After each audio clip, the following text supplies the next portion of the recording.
Here we go, you guys. This is the Draft Labs tournament series. On blue side, we have Team Villain, and on red, we have Team Spook Squad.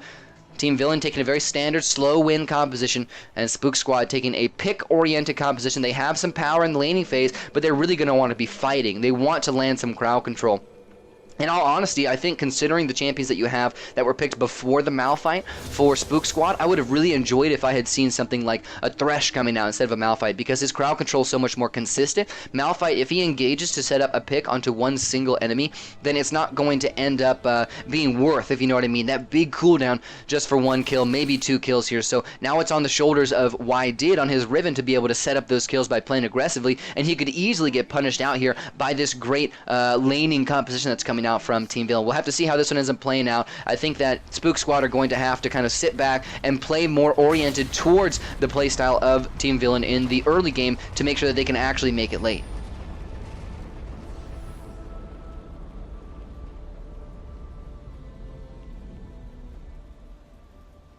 What's up, Peanut Butter? I notice you. Check this out. This is tense. The face check coming in. It wasn't quite a face check. Riven just using that ball to get some vision. OH and Gingy not taking nearly as much damage as I expected there. And he's actually putting out a decent bit for himself. Vici maybe a little bit over extended there, but keep in mind, you guys, we have double healers coming out from Team Villain in this match. That means that every sort of trade that goes even is going to end up being in their favor at some point. The damage needs to be fast and needs to be heavy coming out from Spook Squad here if they want to be able to out-damage the incredible amount of sustain that's coming from Team Villain. They've built themselves a really nice squad here, I have to say. TD900K, he's playing it pretty safe. Nice knock up there for onto 2 from Freak. That's going to force an arcane shift out of OH and Gingy, and a nice little dash from Toby 4v4. Gingy is staying pretty safe, but these trades that are going in favor of Team Villain are even going to go more heavily in their favor after they become topped off from all these heals. This is going to be a very tough game for Spook Squad, in my opinion. They do need a healer at this point against this team. And you can see how aggressively Team Villain are going right off the bat. They know they have this great advantage. All the damage they are dealing to the enemy team is going to stick past level 4 and level 5 once you burn through all these health potions. Whereas they have a Sona and an Alistar, that's AoE heals out the booty.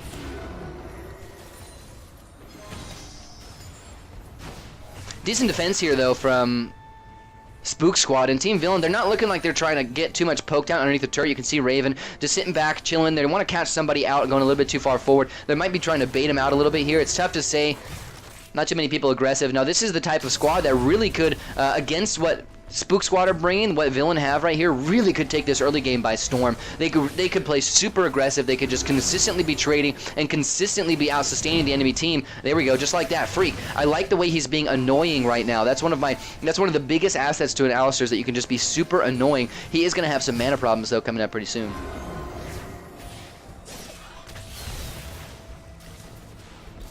There's a lot of poke potential coming out from Raven and Captain, but Raven isn't focusing really any resources into poke, and that's really surprising me. And I think that's allowing Spook Squad to defend this really easily. Now, YDid is taking some good damage there, but YDid actually does not have any health potions, so that damage is going to stick even further.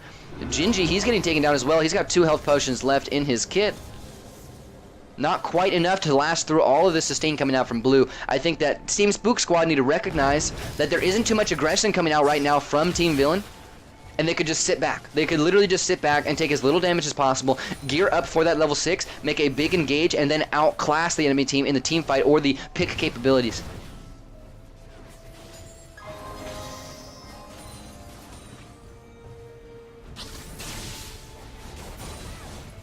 You can see that Villain are really playing passive here. It's very surprising to me how passively they're playing, considering the strength of their composition. They could really, really take this early game by force, by brute force, and just by true sustain. You know, they could just literally be going forward and taking damage all the time and then healing it back up. But right now, they're underestimating the amount of heals that they actually have. You can see Vreek, he's getting a little bit low on mana. He's having to spam a few too many spells, and things aren't really going in their favor. I'm really looking to see what items are going to be built here as well.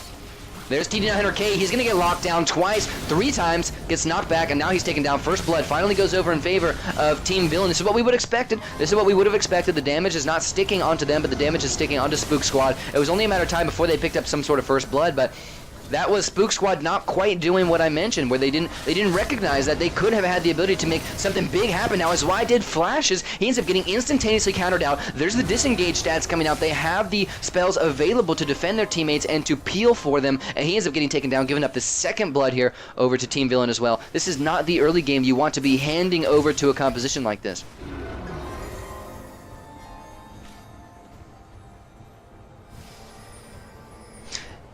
One of the things I've always really respected about Team Villain is that they have great team synergy. These guys play all sorts of games together. They play in all sorts of tournaments together, as you can see from those tags in their names, and they have just such excellent synergy. You know, whether or not their individual play is any better than any of our other teams, you know, it's still undetermined whether or not it is, because they haven't played enough here at the tournament series, but whether or not it is, what you can really tell how many times these guys have been playing together. Their synergy, their communication is excellent. They always know where their teammates are going to be. It's not like one person is going overly aggressive and the other guys are staying back too far. Every single person on Team Villain is playing passively right now. They're all on the same page. Now, that was an aggressive move from Freak, but they're trying to snag a pick on a pick squad, and that attempt onto an Ezreal was simply a mistake. It wasn't necessarily, you know, some great move that was going to make a game-changing play here. Now, the ultimate's coming out from Gingy. We are receiving level 6s almost all the way across the board. Only one to be had. Make that 2, as a matter of fact, as Y did just picked up his, and TD900K still waiting for that level 6. These level 6s coming out from Team Villain are big as well. Sona's ultimate is going to be a big game changer here and is really going to be able to start things off. Now, Freak is actually going to take that over himself. He pops his ultimate after he knocks out Toby. Captain trying to 1v1 Toby in the backlines, but now Captain is going to end up being forced down by 3 members. That's a 1-for-0 trade now in favor of Spook Squad, and they're going to try to force this one back. Good ultimate by Y did to pick up that kill after the flash from VN Captain, and a little bit over-aggressive on his part. He expected to do more damage to Gingy and Toby than he actually ended up doing. I don't think he quite had the spells to be able to do you know, 1v2 people in the backlines, even with that mobility from Jinx. Or excuse me, even with that attack speed boon from Jinx.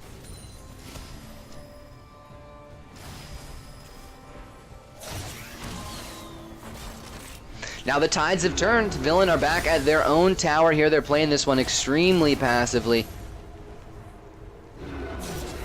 They're kind of allowing Spook Squad to push back up, and this could really be the difference maker in this game. I think this early game could have been taken so heavy-handedly by Team Villain. Wow, there's a 3-man ultimate from T900K. That starts off a chain reaction.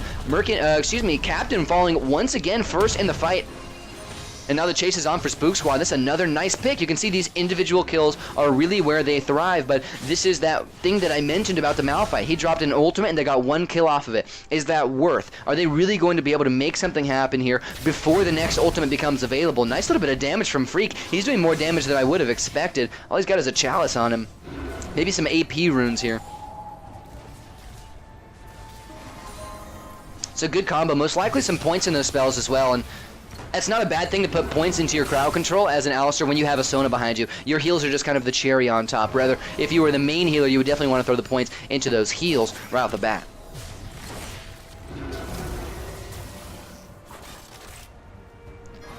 Capitan, now this is a little bit of dysfunction here for Team Villain. Now, remember how I mentioned earlier that Team Villain are kind of, they're really synergized, they're really together, and they're all on the same page. This hasn't showed in the last 2 skirmishes. Captain has really been the one who's been caught out, and if you get caught out against a squad like what we're seeing from Spook Squad against a composition like this, you're going to get taken down very quickly, and you won't be able to make anything, you know, anything big happen from it. There isn't enough damage coming out from Alistar, Orianna, and Sona to truly take the enemy down. You need that Jinx there in order to follow up with all that consistent damage. It's really important. Now, no ultimate quite yet for TD900K. We can see that the remaining members of Spook Squad are sitting on their ultis, not quite popping them. You know, at a moment's notice, they really want to save those until that Malphite ultimate comes out. Good call on their part, but now we're hitting level 8, level 9. This is where those heals are going to be the most strong. So right now, it's just a defending game for Spook Squad. They need to sit back, they need to make sure they're not necessarily taking way too much damage and still have the ability to get someone down if they get the opportunity. So defensive play in this transition from early to mid game would be the best idea here for Spook Squad. You can see TD900K, his ultimate's about to come back up, and he's taking a little bit more of a aggressive position. He's always trying to take that bush. Nice little bit of poke. Gingy's taking a good bit of damage now. Toby, he's locked out. He tries to dash through. He ends up getting stunned up, but Did is back in for the counter engage. The ultimate from Malphite drops, only ends up locking down 1. There's the ult on the back lines onto 2. Gingy falls first. Now Did's on the front lines, not able to pick up anything with the ultimate. Did now defending for Toby 4v4. That's Orianna going down in a tower dive, a little bit too far forward. Now Did moves forward, gets a solo kill in a 1 versus 3, ends up trading that one out, but no problem. He gets out alive. Now Toby looking to make things happen. VN Captain out 1v1s him, and that is going to end as a 3 for 2 in favor of Team Villain. An extended team fight that didn't really match out for for either squad. Nobody really gained any sort of advantage there. In all honesty, it's going to be advantageous for Team Spook Squad here because they're going to come back with a lot of momentum. They really needed these champions to go back and buy items, and I think that Gingy was the only one who survived there, if I'm not mistaken. I believe that is the case. Actually, no, it must have been TD900K because his health bar is still a little bit low.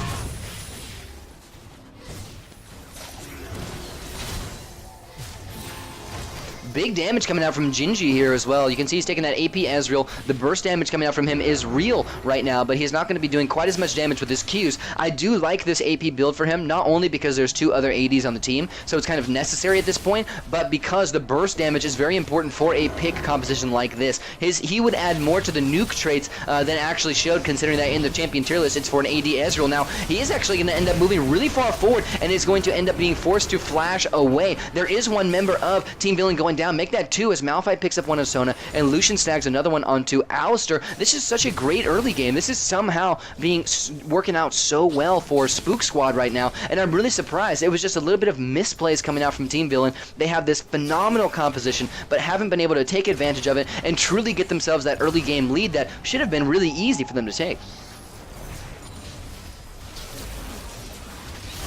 Ooh, good poke there. Gingy should be able to snag that kill. Nice, or excuse me, Captain should be able to snag that kill. Does end up doing so with a nice ultimate. His team tries to body block for him, but that's not going to be the case, and there's a late ultimate from Raven. Locks down 2. Now Did's moving forward. Going to try to get a kill. Is not able to lock down Captain as he flashes forward. Now it's a Captain versus TD900K, but there's 2 members following closely behind TD900K, somehow able to make it out of there alive. And a 3 for 0 now in favor of Team Villain. They finally hit this little power spike. Like, right now is where the spells coming out from these champions are going to be at their most potent. Everything is going to be a plateau from here on out. You can see TD, he's trying to make some sort of defense here and trying to, you could say, distract the enemy team, but he's not able to do so. He just ends up getting bursted down. Wasn't a bad decision on his part, but allowing that Jinx to hit that tower for so long uncontested is such a no-no for any team. That's exactly where she thrives, and that's exactly why teams pick her. Now, Did he ends up getting locked down right on the edge of a Sona ultimate and gets dropped there as Alistar follows up. Good chain crowd control.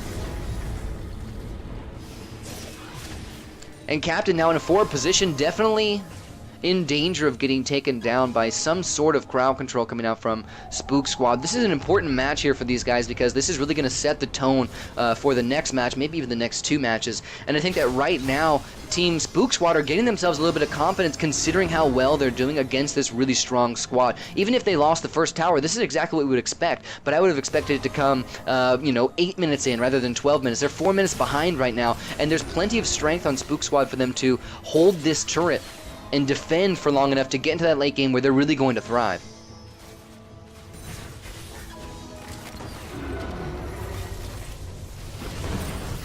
Whoa, nice crowd control, and that's a wombo combo right onto Lucian. He ends up getting dropped so quickly. Captain is trying to follow up, takes a couple of turret hits, but has the shield there. Well done. There's the ultimate from Gingy. I'm not sure where that one was headed and what it was supposed to do. I think a wave-clearing ultimate would have been a little bit more safer for him because that's going to happen. Captain snagged a kill with an ultimate. Well done. Very well done. You know, when he threw out that ultimate, he didn't hit the minions. So he had to come back in. He had to move back forward in order to be able to wave clear, assist his team with the wave clear, which is another thing that they're lacking right now, minus Lucian's ultimate and Ezreal's ultimate, but it had just been wasted. When he moved forward, Captain recognized and threw out the ultimate in a really great position and ended up taking that kill. Really well done by Captain. Good insight right there to know that he had to move forward and he had to stick around. What's up, Baneling Drop? Thank you for tuning in, my man.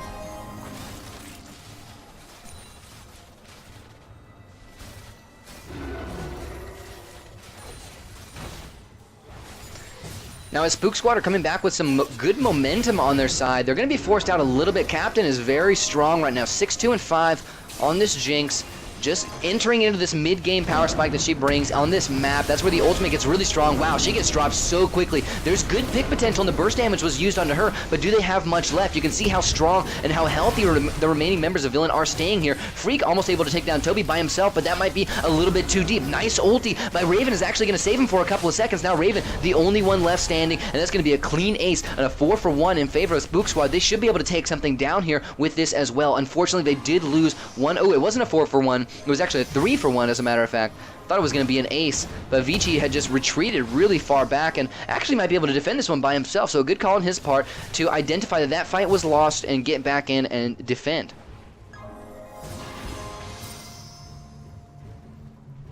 That Jinx play earlier at his tower was pretty amazing. I don't disagree, my man. I don't disagree.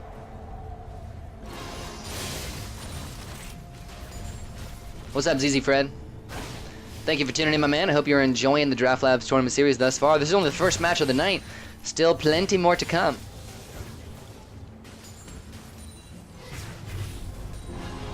YDid, is this too far forward? Wow, the damage is very high. Maybe not too far forward, and good jukes from YDid as well. I thought that was going to be a catch for Team Villain, but didn't end up being the case as YDid is able to get out safely. Now check this out. This is where Villain have the momentum right now. You can see their health bars are quite a bit higher, almost doubling that of Team Villain. It's going to stay that way because they have so many heals. Wow, nice call from Captain. Snags himself another kill, and that's Gingy being way too far forward once again. Just that one catch is going to cue the tower dive from Freak. He snags a quick kill onto Lucian. Both damaging members, both of the carries coming out for Spook Squad are now taken down, and that gives so much time and so much safety to this Team Villain squad that they should be able to get this tower down. Captain is going to end up surviving. My god, that tower went down. That was so crazy. Captain surviving and taking down the tower. That suicide would have been misplaced right there. I think that if Captain had gotten taken down, it would have been a misplaced suicide because Captain would not have been alive for this siege that's happening right now onto the inhibitor. Jinx uncontested siege is far too strong for you to kind of suicide, you know, in the midst of a siege just like that. Now, she did end up getting taken down there by Ezreal, but in all honesty, that's the perfect time for it to happen. You know, that was just handed to VN Captain there, and it was really easy for him to have that done. Now Raven flashes forward, looking for an ultimate on Gingy, and YDid only finds YDid. They are going to be able to snag a double kill, though, as Lucian ends up going down, caught up too far forward. Raven looking to get another kill onto Gingy, ends up getting caught out by a slow from 900k. And now it's a 2 versus 2, but the two healers coming out. You know, these two champions are really crucial to this point in the game as well. And the difference they can make here is that they can sustain up. They can consistently pressure out the enemy team and can keep themselves healthy even through all this damage. Now there's an ultimate dropping. Doesn't hit too many. That was a max range ultimate. That one's from all the way downtown. You can see how far away Jinx is. And TD900K is doing a good job of forcing Vici away. But Vici, like I said, they can handle all this damage. Now VN Freak, he pops his ultimate late. Now he's trying to disrupt as Jinx is making her way back. Should be able to survive until she gets here, but the ultimate is down. Beautiful 3-man ulti from Vici. That's going to end in another kill in favor of Captain. Now he flashes forward, looking for some more. Isn't able to find it as Ezreal trades that one out for Jinx. Alistar ends up falling to Lucian, and a nice double kill here for Toby 4v4. I want to watch that fight again because I think that was really crucial how it ended up playing out right here. So you can see that they wanted to stay forward. They know they have the sustain. They know they can stay in this fight as long as they need to, at least until somebody else comes back here. Look at how far away Jinx is on the minimap. She's all the way back at their own towers, the blue inner tower. Now I'm going to play this, and you can see that they just kind of stick around. They stick around. They're just, you know, they're idling. This is called idling the game. And as YDid shows up, Vici is still baiting. Freak pops the ultimate just to idle even more. And as they approach, boom, there's the Sona ultimate. Locks in 3. Captain's able to move forward, snag an easy kill. The Malphite ultimate ended up actually being dropped there as well. Now Sona goes down early, and then Captain falls. And I think that with Sona going down so early and not having quite enough heals, it didn't end up working out for them in that sense. Now I know you guys can see this second tower. It's a bug that's been persistent here on spectator mode for quite some time. Every time I rewind it, the tower just reappears, but just keep in mind it's not there, showing it at 0 health. So a good fight there, a really good fight, and I think the play was really good by Raven. And once again, that just shows their synergy between the players, and they're always on the same page. I mean, that was just a perfect example of it. It's just they didn't quite read it out correctly. You know, it got them some good pressure. They did it exactly how they should have done it. It just the numbers weren't quite there for them.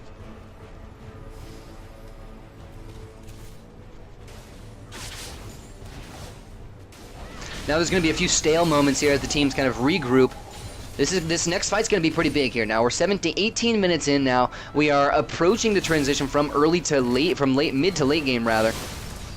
And this is really where I think Team Spook Squad are going to be able to make their comeback, because that big Malphite ultimate can be capitalized on so quickly as long as they time their cooldowns correctly. You can see T900K, he doesn't have it, but he's looking to start a fight nonetheless. Did is falling in right behind him, gets the early headbutt, but T900K is taking so much damage in the backlines. They need to not be distracted here before T900K goes down. He flashes away, and now nothing's going to come from that. He did such a good job of idling the backlines right there, of just identifying which champions to be targeted, and there was no follow-up from his team.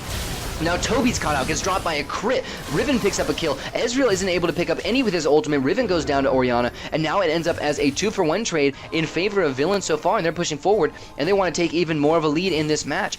Spook Squad have not quite been on the same page here thus far. I think that was a really good play by T900K. They had the perfect opportunity to start a fight. They walked right past him, got him right into the backlines. He was idling for so long. There was way too much time for them to throw down damage onto him. He survived for so long back there, but his team did not follow up. They could have easily bursted down and focused down champions that were not being idled by T900K in that fight, and they ended up really getting punished out for it. Now they're just losing even more of this game here. Now they are able to defend, but keep in mind, you know, the more the game lasts on this red side, the less time that, or the less opportunities that Spook Squad have to take it back. Now 900K, he pops a nice ulti in the back lines. Not too much going to come from it, but Toby 4v4 is still looking for a kill for himself. Captain gets back just in time for Malphite to fall, for Riven to fall. Now Toby 4v4 and OHN Gingy are both on the run versus 4 members of Team Villain. There's a flash from Vici. Nice flash there. I think they can really take advantage of this. And Captain needs to, okay, I was going to say, Captain needs to be forward. Now, nice play from Raven.